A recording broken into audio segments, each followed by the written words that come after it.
नमः श्री वर्धमानाय निर्धूतिकलिलात्मने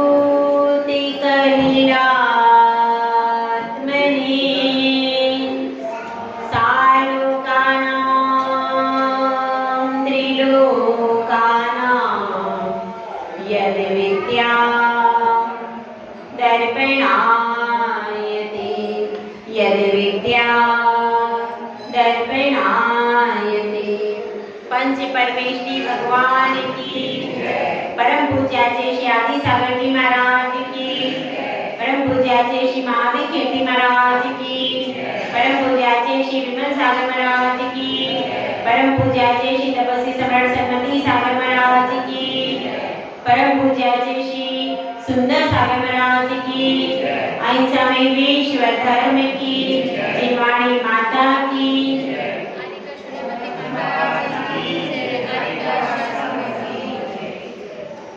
धर्म प्रेमी भव्यात्मा। जिस प्रकार सूर्य अंधकार को, वायु मेघ को, अग्नि वन को जला देती है, उसी प्रकार सम्यक दर्शन कर्मों को नष्ट कर देता है। तो उसी सम्यक दर्शन की आराधना हम सब कर रहे हैं और उसी के लिए, क्योंकि सम्यक दर्शन प्राप्त करना तो सरल है, प्राप्त करना भी कठिन है, प्राप्त करना भी सरल नहीं। और सम्यक दर्शन प्राप्त हो जाए तो उसका संवर्धन और संरक्षण अत्यंत कठिन है। जिस प्रकार से किसी का पुत्र होता है तो पहली बात तो ये है, पुत्र को उत्पन्न करना भी सरल है क्या भाई माताएं बताएं? एक पुत्र को उत्पन्न करना, एक संतान को उत्पन्न करना सरल है क्या भाई? हैं?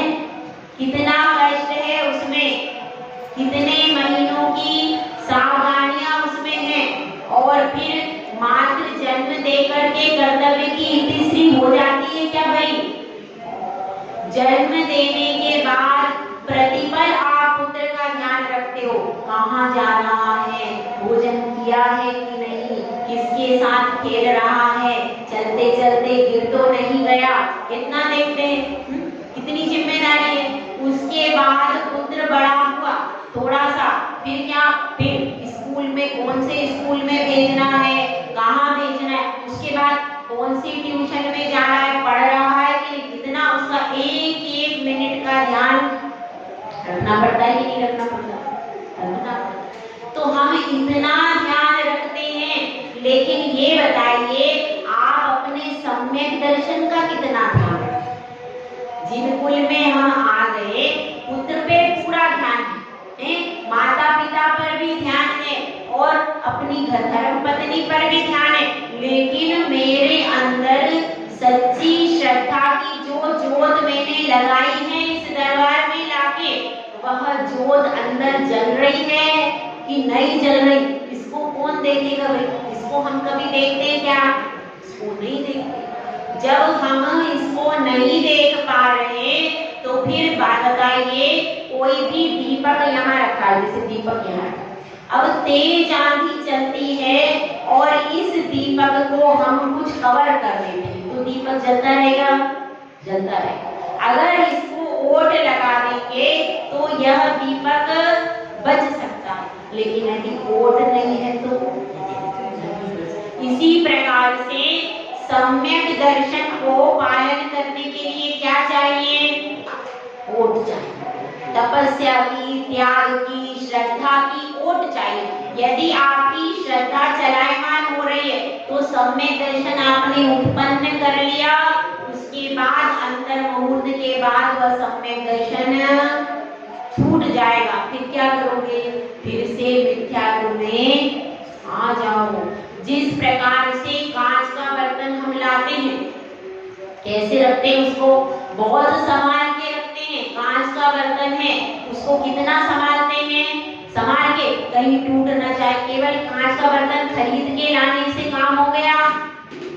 जब तक वह कांच का का बर्तन हमारे पास रहेगा, प्रतिपल उसको देखना पड़ेगा कहाँ रखा है, कैसा रखा है, ऊंचाई पर तो नहीं है, ऊंचाई से गिर तो नहीं जाएगा, उसका हम संभाल करते हैं।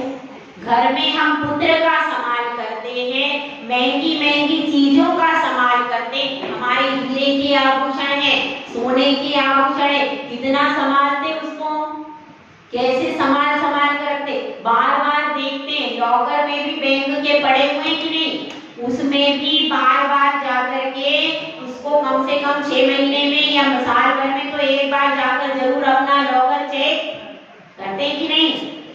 अब ये बताइए, बाहर का आप लॉकर चेक करते हो, घर में बच्चे को चेक करते हो, और क्या करते हो, कांच के बर्तनों को संभालते हो, लेकिन मेरे अंदर जो श्रद्धा की ज्योत जगी है, मेरे 8 अंग पूरे हैं कि नहीं, देखते हो क्या रोज भाई? कौन देखेगा उसको? पत्नी संभालेगी, बच्चे संभालेंगे? नहीं, यह काम दूसरा नहीं कर सकता। यह काम तो हमें स्वयं करना है कि प्रति समय हम चेक करें, कहीं हमारा मन मिथ्यात्व की तरफ तो नहीं जा रहा, कहीं हम किसी मिथ्या गुरु की प्रशंसा तो नहीं करने लगे, कहीं किसी का प्रवचन तो नहीं सुन रहे, कहीं कोई मिथ्यात्व के आयतन की हमसे प्रशंसा, तो यह सब चेक कौन करेगा? पड़ोसी। यह सब हमको स्वयं। तो जैसे हम बाहर की चीजों की देखभाल करते हैं, उसी प्रकार से अपनी आत्मा की भी देखभाल किसको करनी पड़ेगी? हमें स्वयं अपनी आत्मा की देखभाल करनी है कि हमारी आत्मा में कहीं मिथ्यात्व रूपी चोर आकर के अंदर घुसा कि नहीं घुसा। इस सब की देखभाल किसको करनी पड़ेगी? हमको स्वयं को करनी पड़ेगी। यदि हमने इस जिनकुल को पाकर, वीतराग भगवान को पाकर अपनी आत्मा की देखभाल नहीं करी, तो फिर क्या होगा? फिर हमारा सम्यक रूपी रत्न यदि चला गया तो फिर हमको मिलने वाला नहीं है। बहुत कीमती रतन है, एक यह रतन मिल जाए तो कभी भी दुर्गति नहीं होती। यह जीव इसी रतन को पा करके अनंत संसार को चुल्लू भर कर सकता है, इसीलिए यह रत्न बहुत ज्यादा दुर्लभ है। अब हमने 8 अंग पढ़े, अब इन 8 अंगों को केवल पढ़ के कॉपी में न छोड़ देना, इस अंग का रोज चेक करना है कि कहीं हमारे अंदर अंगों की कमी तो नहीं हो रही।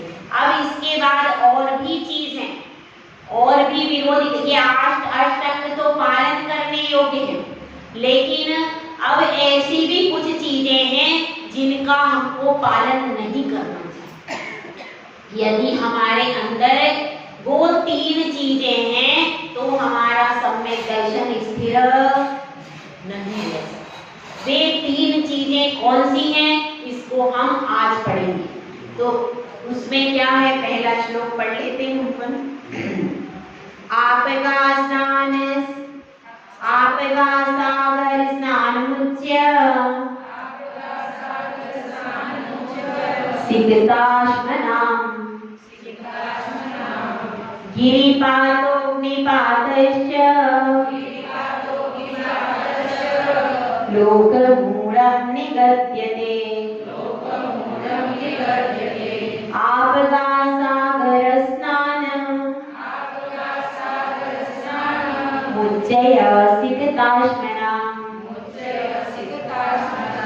गिरिपातोऽग्निपातश्च, लोकमूलं निगद्यते। अब यहाँ पर क्या बताया, इससे पहले हम थोड़ा सा समझ लें कि मूढ़ता किसे कहते हैं। मूढ़ता उसे कहते हैं कि लोक प्रचलित रूढ़ियों को जैसा का तैसा मान लेना, उसमें अपनी बुद्धि विवेक का उपयोग नहीं करना। जैसे कि भेड़ होती है, भेड़ देखी है सबने, आपने देखी भेड़ देखिए, एक भेड़ आगे आगे जा रही है, पीछे पीछे सब भेड़ उससे सट सट करके, अब वह एक भेड़ यदि गड्ढे में गिर गई तो क्या होगा?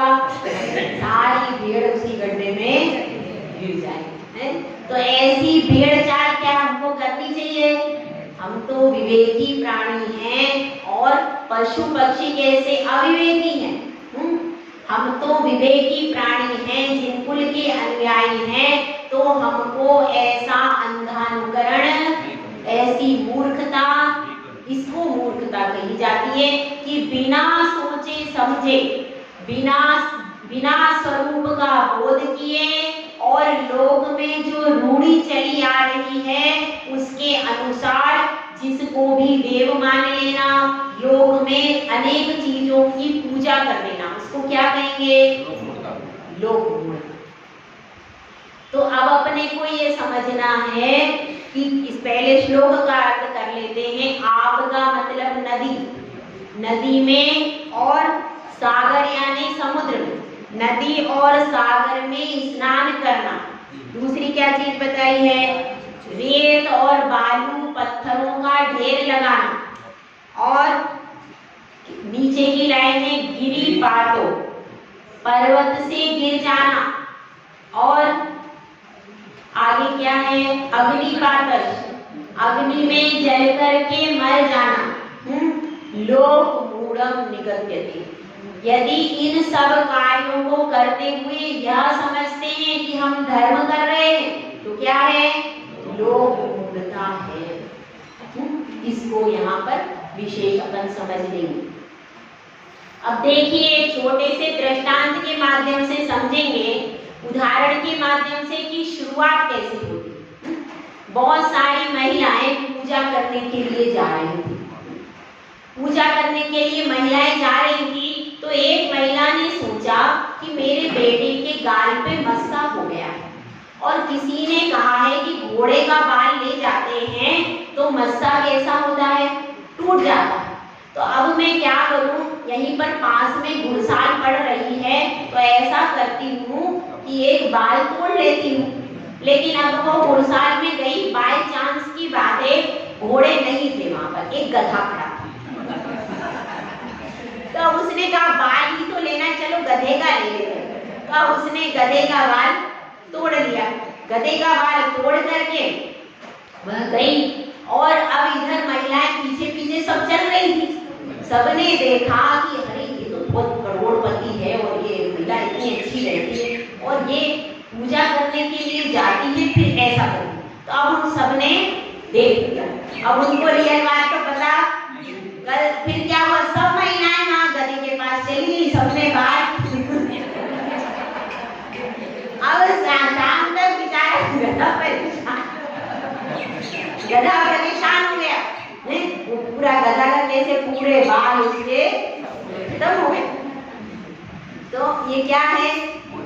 ये मूर्खता है कि हमने बिना जाने बिना समझे क्या समझ लिया कि उसने जैसा किया है वैसा ही करना। उसका घर भरा है, उसका पति इतना अच्छे काम कर रहा है, उसने ये किया इसीलिए उसका सब घर भरा, इसके कारण ही उसका घर भरा।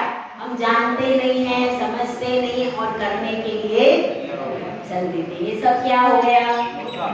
लोक मूढ़ता। और देखिए दूसरी चीज क्या बताई? आपका नदी में स्नान करना।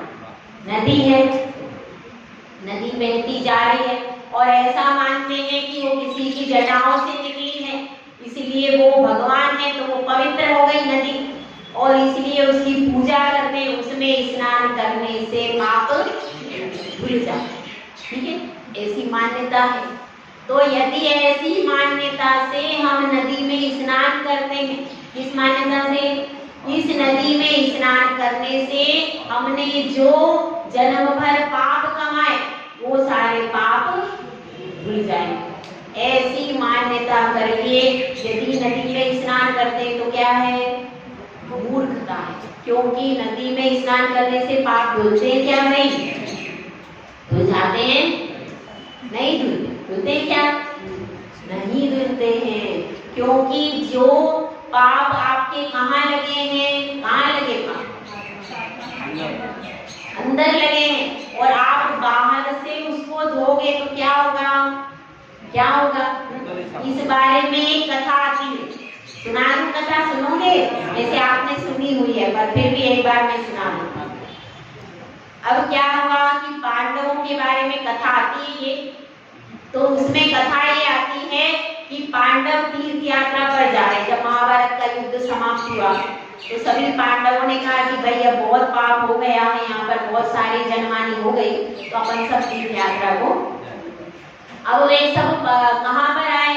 जो मुख्य सारथी थे श्री कृष्ण के बिना तो कोई भी कार्य संभव ही नहीं, उसका प्रारंभ संभव नहीं, तो श्री कृष्ण के पास में आते हैं और श्री कृष्ण से कहते हैं कि हम तीर्थ यात्रा को जा रहे हैं, आप भी चलिए।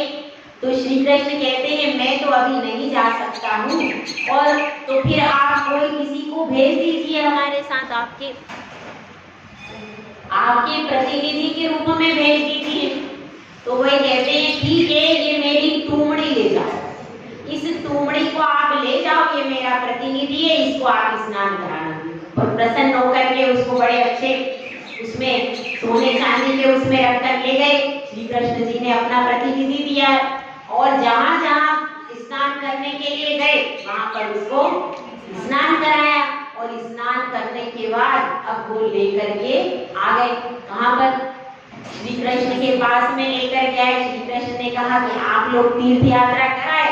कि हाँ, हम सारी तीर्थ यात्रा कराए हैं, और ये आपके ने जो प्रतिनिधि भेजा इसको भी सारे स्नान सारी तीर्थ यात्रा करवा दी। उन्होंने कहा ठीक है, तो अब क्या करना है? तो श्री कृष्ण कहते हैं कि अब आप लोग विराजो और भोजन करो। उन्होंने कहा ठीक है, और सब सामग्री बढ़िया बढ़िया 56 भोग बनाए, और 56 भोग बना करके सबसे पहले क्या खाते? रोटी सब्जी खाते। 56 भोग तो बाद में खाए जाते, तो अब पेट उसी से भरना है। अब सबने सब्जी खाई और सब लोग थू थू करके भागने लगे। अब उस श्री कृष्ण के पास में आए। श्री कृष्ण ने पूछा क्या बात हो गई भाई, क्या हो गया? तो क्या कहते हैं? वे कहते हैं कि बात ये हो गई कि ये सब्जी तो कड़वी है। अरे कड़वी कैसे हो गई? आपने इतने सारे तीर्थ स्नान कराए और अब भी ये कड़वी कैसे है? तो अब ये समझो कि आपने बाहर से स्नान कराया, अंतरंग में क्या हुआ? अंतरंग में तो पाप रूपी मैल धुलाई नहीं, वो तो अंतरंग में कर्म कहाँ बने भाई? कर्म तो आत्मा में बंधे, और जब तक आत्मा नहीं धुलेगी तब तक कर्म धुलेंगे। तो भाई आत्मा कैसे धुलेगी? कैसे धुलेगी भाई? आत्मा धुलती है ध्यान से। ध्यान रूपी गंगा में अवगाहन करोगे तब जाकर के कर्म धुलेंगे। बाहर के स्नान से कर्म नहीं धुलते। अंतरंग में मंत्र के द्वारा, जाप के द्वारा, त्याग के द्वारा, तपस्या के द्वारा जो शुद्धि होती है वो क्या होती है? वह भी शुद्धि उसको कौन करता है? साधु करता है। साधु पुरुष जो होते हैं वे बाहर के जल से स्नान नहीं करते, वे अंतरंग की तपस्या के जल से स्नान करते। तो अब हमको ये समझना है कि नदी में स्नान करना, सागर में स्नान करना, ये क्या है? स्नान करना लोकपूर्णता नहीं है, ये समझ लेना। नदी और सागर में स्नान करने से हमारे पाप धुल, यह मान्यता लोकपूर्ण। समझ में आई बात? अगर ऐसा कह देंगे कि नदी में स्नान करना लोकपूर्णता है तो गलत हो जाएगा, ऐसा मत समझना। नदी में स्नान करते हुए यह समझ लेना कि अब हमारे सारे पाप धुल गए, हमारे सारे कर्म नष्ट हो गए। यदि ये भावना रहती तो अनंत और सिद्ध क्या होते? कोई होते ही नहीं, सब जाकर नदी में नहाकर शुद्ध हो जाते। फिर ये बताओ, उसमें मछली भी है, मेढक भी है, और भी जीव जंतु निरे रहते, वो तो शुद्ध ही रहते फिर। पर वो शुद्ध होते हैं क्या? नहीं होते। जब तक अष्ट कर्म बैठे हैं तब तक आपकी शुद्धि होने वाली, इतना ही आप प्रयास कर लेना। और वे अष्ट कर्म तो मुख्य रूप से ध्यान से ही नष्ट होंगे। इस चीज को समझना है यहाँ पर। तो अब क्या पहली मान्यता जिनकी है क्या नदी और सागर वाली, वह बात अब यहाँ पर पूरी हुई। दूसरी बात आ रही है बालू और रेत का ढेर लगा दिया। कुछ लोग पत्थरों का ढेर लगाते, एक पत्थर रखा, उस पर क्या किया, कुछ भी उस पर लिप लिया, पोत लिया और वहीं पर पूजा आराधना चालू हो गई। ये सब तो अब ऐसी एक घटना आती है। एक थे सेठ जी, पहले की घटना है। एक सेठ जी थे और वे कहीं पर बाहर जा रहे थे किसी कार्यवश। तो उन्होंने सोचा, पहले लोग ऐसा करते थे, उन्होंने सोचा यहाँ समुद्र है, अपन ऐसा करते हैं, बालू भी बहुत सारी है, यहाँ पर ऐसा, यहाँ पर नीचे कुछ खोद करके अपना कुछ गाड़ देंगे। और अपने उन्होंने जेवर और धन वगैरह वहां पर गाड़ दिया। गाड़ने के बाद उन्होंने क्या किया, वहां पर पत्थर ऊपर से रख दिए और पत्थर करके कुछ उन्होंने चिन्ह बना दिया वहां पर और आगे अपनी यात्रा पर चले गए। अब बाद में पीछे से लोगों ने देखा, ये क्या है, हाँ यहाँ कुछ होता है, तो ऐसा पत्थरों का करने से कुछ अच्छा होता होगा। तो उन्होंने सबने क्या किया, सब जगह जगह सबने पत्थर लगा लगा करके और पूजा अपनी प्रारंभ कर दी कि इस कार्य को करने से जो यात्रा जाते हैं उनकी सिद्धि हो जाती है। तो सब यात्रा पर जो जाते वहां पर पत्थर लगाते। और अब पंडित जी बाद में यात्रा से वापिस आए तो पूरी जगह पत्थर ही पत्थर। अब वे सोच रहे कि मैं कहां से खोदूं, कहां से निकालूं। उनकी समझ में जैसा वो चिन्ह बना के गए वैसा ही सब जगह बना। ये सब क्या है, तो ये सब लोग मूर्ता, यदि हम पत्थरों का ढेर लगा करके उसको पूजते हैं तो क्या है, उसमें उसको धर्म मानते हैं, तो वह भी क्या है, लोग। अब कोई ये कहे, भाई आप प्रश्न करने वाले बहुत से, भैया ये भी कोई कहे, ये भी तो पत्थर की प्रतिमा है।